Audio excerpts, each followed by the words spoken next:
بسم اللہ الرحمن الرحیم۔ السلام علیکم۔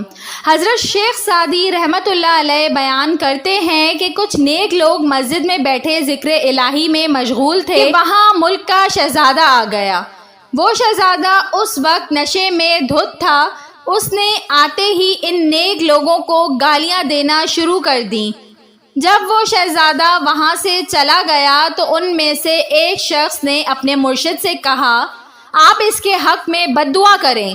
اس نے جس طرح ہماری اور اللہ عز و جل کے گھر کی توہین کی ہے، اللہ جانے اور کتنے لوگوں کو یوں ہی تنگ کرتا ہوگا۔ مرشد نے جب مرید کی بات سنی تو اپنے ہاتھ دعا کے لیے اٹھائے اور کہا، الہی یہ شہزادہ بہت اچھا ہے، اسے ہمیشہ خوش و خرم رکھنا۔ مرشد کی دعا سن کر مرید حیران ہو گیا اور اس نے مرشد سے کہا، حضرت یہ کتنی عجیب بات ہے کہ آپ ایک فاسق و فاجر کے حق میں دعا کرتے ہیں کہ اللہ عز و جل اسے ہمیشہ خوش و خرم رکھے۔ مرشد نے جواباً فرمایا کہ خاموش رہو، تم وہ نہیں جانتے جس کا علم مجھے ہے۔ کچھ دنوں بعد مرشد کی یہی کہی ہوئی باتیں اس شہزادے کے کانوں میں گئیں۔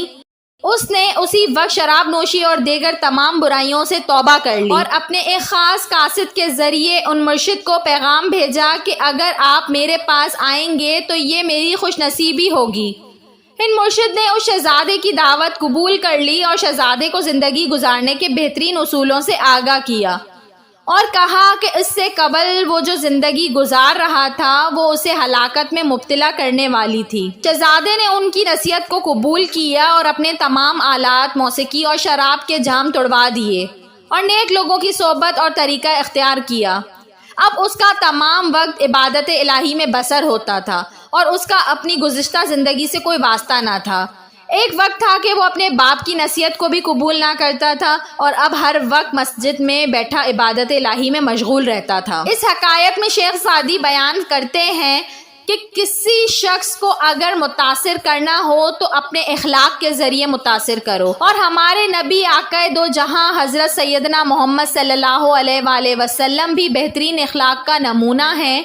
اگر کوئی تمہارے ساتھ زیادتی کرے تو تم اس کی زیادتی کا جواب زیادتی سے نہ دو بلکہ خوش اخلاقی کا مظاہرہ کرو۔ بے شک اسلام تلوار کے زور سے نہیں بلکہ اخلاق کی طاقت سے پھیلا ہے۔ ویڈیو پسند آئی ہو تو اس کو ضرور لائک کریے گا اور ایسی مزید اچھی ویڈیوز دیکھنے کے لیے میرے چینل کو ضرور سبسکرائب کر لیں۔ Thanks for watching. اللہ حافظ۔